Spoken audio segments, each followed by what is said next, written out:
税引き下げや貿易の統一的なルール作りを目指すもので、日本のほか中国、インドなど16カ国で交渉を進めてきました。しかし貿易赤字の拡大を懸念するインドが交渉から離脱を示唆していることから、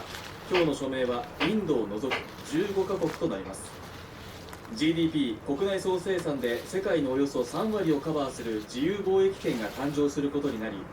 日本にとっては中国、韓国が含まれる初めての経済連携協定となります。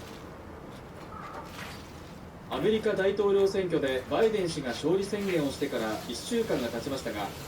首都ワシントンではトランプ大統領の支持者が集会を行い、